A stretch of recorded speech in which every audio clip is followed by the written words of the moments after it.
Usually when we think about like world-changing technological breakthroughs, we default to this very specific, almost cinematic image. Oh, right, like the lone genius in the garage. Exactly. We picture this misunderstood genius in a dimly lit garage having a sudden eureka moment that just rewrites history overnight. Yeah, the classic Silicon Valley myth. Right.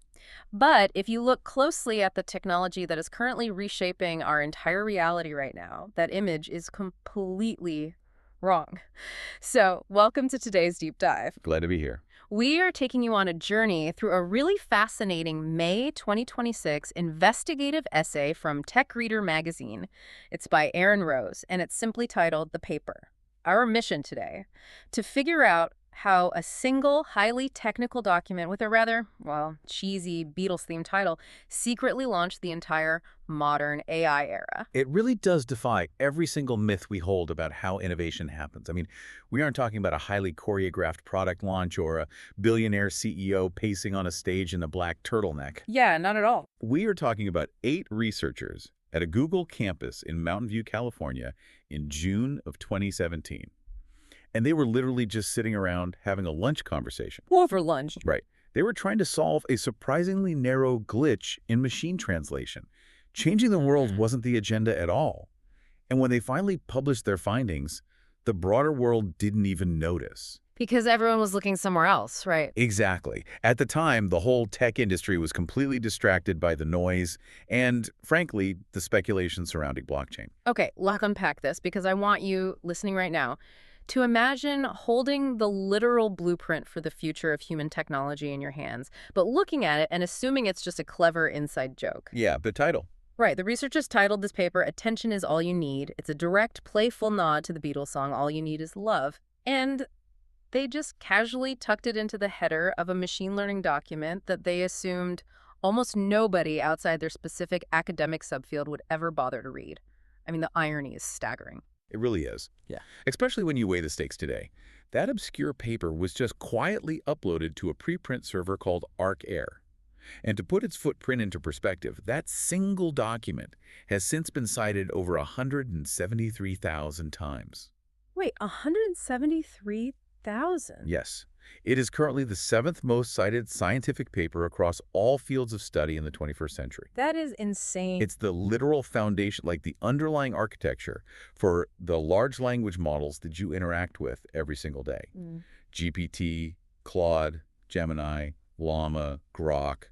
They all exist because of the mechanics those 8 people mapped out over a period of, what, about 5 months? So to truly appreciate why this 2017 paper just completely flipped the table, we need to wind the clock back a bit. We do. We have to look at the massive, seemingly insurmountable technological wall that researchers were banging their heads against back then. We really have to understand why AI memory back in the dark ages of just a few years ago was incredibly limited. All right, so in 2017, the dominant way we taught computers to process human language relied on something called recurrent neural networks, or RNNs. RNNs, okay. And the fundamental limitation there was tied to how they consume text. They process language sequentially, literally one single word at a time, strictly moving from left to right. Like reading a ticker tape. Exactly like that. As the machine moved from word to word, it had to carry a running, compressed internal memory from the previous step. Which brings up a question I've actually always had about this specific era of AI, because I know researchers recognize this problem and they introduced LSTMs, long short-term memory networks, to fix it. Right, the LSTMs. But my understanding is that even with those, the AI still suffered from severe amnesia. Why didn't that fix the problem? I mean, shouldn't a long short-term memory do exactly what it says on the tin? You would think so, yeah. And LSTM was essentially an upgrade to the standard RNN. Think of it as giving the AI a slightly better internal notepad to carry along as it read left to right. It had these special mechanisms called gates, and they decided which pieces of information to keep and which to throw away as it moved through a sentence.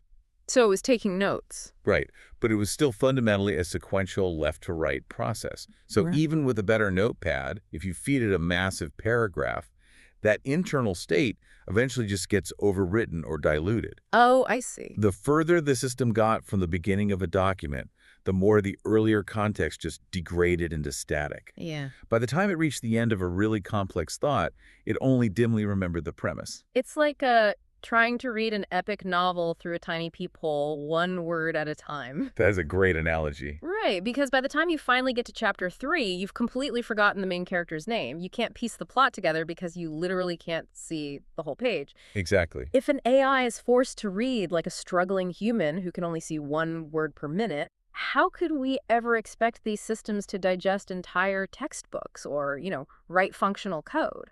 That captures the friction perfectly. And that amnesia, as crippling as it was only half the problem. The other half was a severe hardware mismatch. Right, the GPUs. Yes. The computing world was already heavily reliant on GPUs, which are graphics processing units. And as we know, GPUs are masters of parallel processing. They are built to execute thousands of simultaneous mathematical calculations all at once. But an RNN can't do that.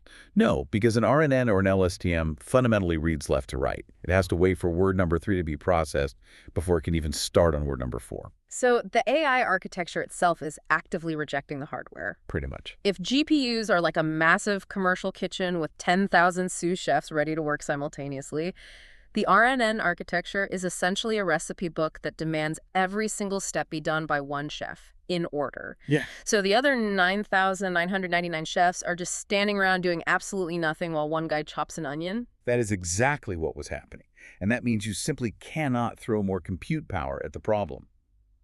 Researchers knew GPUs possessed the raw horsepower needed to train much larger models, but the sequential math of the RNN meant they couldn't parallelize the workload. Wow. The training was just entirely bottlenecked by the architecture itself. Which poses a massive dilemma. You have all this raw computing power, but the left-to-right reading method makes it completely useless.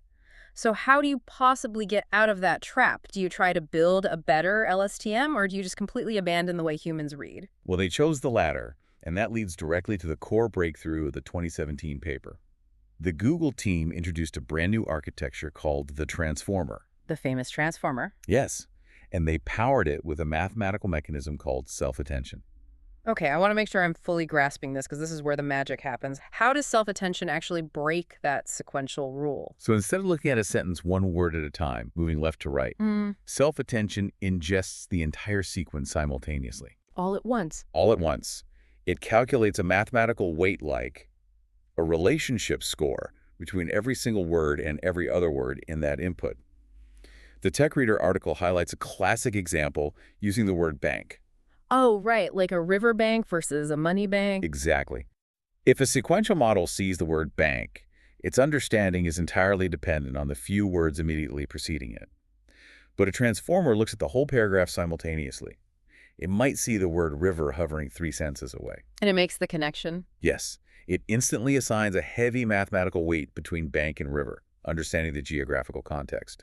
If it sees the word money floating nearby instead, it maps a totally different relationship. So the distance between the words doesn't matter anymore. Exactly. Distance between the words no longer degrades the memory because everything is evaluated in parallel. And the paper didn't just stop at one layer of this, right?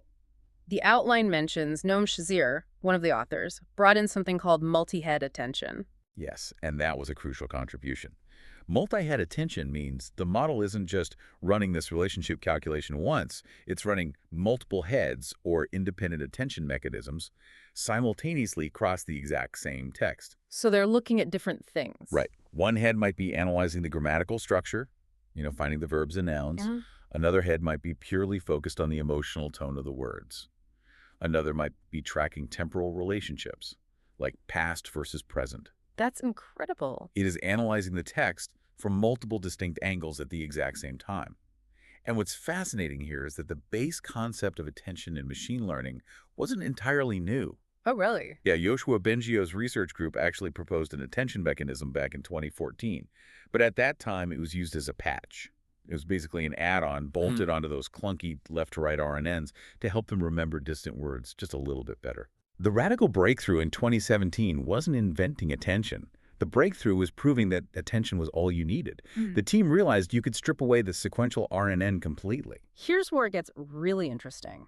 Wait, so if you drop the left-to-right processing entirely, the AI isn't reading a sentence like a book anymore at all. No.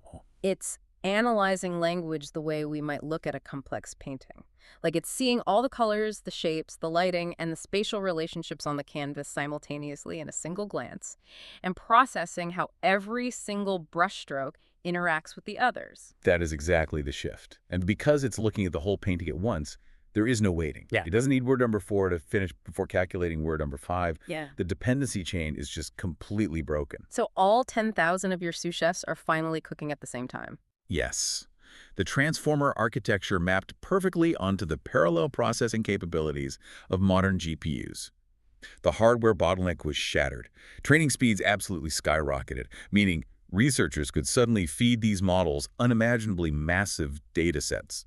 So the blueprint is out there, the engine finally works. A highly protective, for-profit tech giant has just solved the most frustrating bottleneck in artificial intelligence. How did they capitalize on this? Oh. Well, spoiler alert to you listening. They gave it away, and the team that built it completely scattered to the wind. It remains one of those remarkable historical anomalies in modern tech. Let's look at the authors. There were 8 of them, and if you read the actual document, you'll see a footnote stating that their names are listed in a randomized order. I love that detail. Yeah, they explicitly noted that everyone contributed equally. No single person owned the idea. It was a true mosaic of collaboration between engineers, interns, and researchers. And their individual career paths after this lunch conversation are just wild. You have Noam Shazir, the 20-year Google veteran we mentioned, who proposed multi-head attention. He left Google a few years later to found a company called Character.ai, grew it to a massive valuation, and Google literally just paid $2.7 billion to bring him back. Yes. And then you contrast him with Aidan Gomez. At the time this paper was written, Gomez wasn't a senior architect. He was a 20-year-old summer intern at Google Brain. An intern? Are you serious? He was an intern. He contributed to this foundational architecture as a student. And today, he is the CEO of Cohere, a major enterprise AI company valued at nearly $7 billion. That is wild. And you also have Nikki Parmar, the only woman on the team who designed and evaluated a lot of these model variants. She eventually left to co-found Adept. Right. You have Jacob Buskereit, who initially pushed the idea of replacing the old networks with self-attention. He left to found Inceptive, a company that is applying this exact AI architecture not to human language, but to the design of RNA molecules for medicine. Which is fascinating. It is. Leon Jones was the last of the 8 to finally leave Google in 2023. And then there's Ilya Polasukin, who looked at all this AI potential and decided to pivot entirely into blockchain, founding the Near protocol. They really went in every direction. But I have to pause here and push back on the corporate reality of this. We are talking about Google. Yeah. How does a company that guards its search algorithms so heavily just upload the blueprint for the AI revolution to a public server entirely for free and then watch its own top talent walk out the front door to build rival empires? I know it seems highly counterintuitive today, but we have to view this through the lens of the academic culture operating at the time. The Tech Reader article makes a brilliant historical comparison. Oh, yeah, the traitorous 8. Exactly. It likens these 8 researchers to the traitorous 8 of the 1950s, the engineers who left Shockley Laboratories to essentially burst the entire Silicon Valley semiconductor industry. In 2017, open publication was the absolute gold standard in machine learning research. It was how the field advanced collectively. Furthermore, talent in machine learning moves incredibly fluidly. If Google had tried to lock the transformer in a vault and enforce strict secrecy, the researchers likely would have just balked and left anyway. Yeah, that makes sense. And from Google's perspective at the time, they viewed the transformer primarily as a fantastic tool to incrementally improve their translation services and search engine. So they saw it as a utility upgrade, not like a total paradigm shift. Exactly. Which leads us to the next big question. The blueprint is public. Google is using it for search. The 8 authors are scattering to build RNA medicine and blockchain networks. Who was actually paying close enough attention to realize this specific architecture was the key to general reasoning? Where does the modern AI race actually begin? It begins with a research lab called OpenAI. They took the transformer architecture and they essentially asked one simple question. What happens if we just make this thing astronomically larger? They immediately started experimenting with scale, releasing GPT-1, GPT-2, and GPT-3 in rapid succession. Right, and as a quick reminder for you listening, GPT stands for Generative Pre-trained Transformer. The architecture from the 2017 paper is literally the T in the name. Exactly. But here is the crucial realization that OpenAI had, which the original 2017 paper hadn't fully explored. What's that? Previously, the assumption was that scaling up a model simply yielded quantitative improvements. It would memorize more facts, have a larger vocabulary, and be slightly more accurate. But OpenAI discovered that feeding massive amounts of data into a self-attention architecture produced qualitative improvements. I want to stop you right there because I hear the terms quantitative and qualitative thrown around a lot in tech, but I'm losing the thread on how it applies to AI here. Sure. Explain it to me like I'm 5.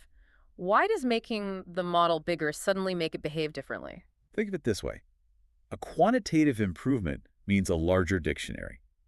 The AI simply knows more words. Okay. But a qualitative improvement means the model actually begins to synthesize concepts. Yeah. Because the transformer self-attention mechanism is constantly mapping the mathematical relationships between every single word it sees. If you feed it billions and billions of parameters, like virtually the entire internet, it stops just guessing the next word based on simple frequency. Oh, wow. The mathematical map becomes so incredibly dense that the AI builds internal representations of the concepts themselves. If you map enough syntax and grammar, you accidentally map semantics. And if you map enough semantics, you accidentally map logic. That's wild. As the model scaled up, they started to demonstrate the ability to reason, to generalize ideas they hadn't been explicitly trained on, and to actually understand nuance and tone. If we connect this to the bigger picture, you can think of it as a 3-step formula that created the current era. Okay, let's hear it. The 2017 Google paper, The Transformer, was the engine. It was the mechanical breakthrough that finally allowed the parallel processing power of GPUs to be used on language. OpenAI's insight into massive scaling, feeding that engine unprecedented amounts of compute and data, was the fuel. And the match. The product decision to put a simple conversational interface on top of it and release it to the public in November 2022, that was the match. So what does this all mean? For you, the listener, I want you to really absorb the timeline here. ChatGPT drops in late 2022, and the whole world loses its collective mind. Yep. Every boardroom, every dinner table is suddenly talking about AI as if an alien spaceship just landed on the White House lawn. But the reality is that this global high-stakes AI race had been secretly running at full speed for 5 solid years before the public even noticed it had started. 5 years. The engine was already built. The fuel was already burning. We just couldn't see the fire yet. It deeply emphasizes how disconnected public awareness is from technological reality. By the time the general public was, typing prompts into a chatbot, the researchers who actually invented the underlying math had already spent half a decade building entirely new industries on top of it. And that brings us to the core takeaway of this entire deep dive. This story completely shatters that lone genius in a garage myth we started with. The AI era is fundamentally a collective project. Absolutely. The most transformative ideas in our history rarely spring fully formed from a single mind. They usually start as niche, collaborative puzzles, like 8 people trying to fix a translation error over lunch, that turn out to be so much bigger than any one person or even one corporate giant can contain. The diaspora of those 8 researchers is the ultimate proof of that. They didn't stay together to form a monopoly. They took this one foundational idea and they scattered it across consumer chatbots, enterprise AI, computational biology, and blockchain. Right. An idea that massive actually required multiple, entirely different visions to truly propagate and reach its full potential. It's beautiful in a way. I mean, it's messy. It's not a tidy corporate narrative, but it's the truth of how human progress actually works. And it leaves me with one final lingering thought for you. If a single, completely obscure lunch conversation about a machine translation glitch could lead to a paper that completely rewrote the global technological landscape in less than a decade, Right. what wildly obscure, highly technical paper is being quietly uploaded to a public server right now? What PDF is sitting there today being totally ignored by everyone? That will entirely dictate how we live our lives 10 years from now. Keep reading, keep questioning, and keep exploring.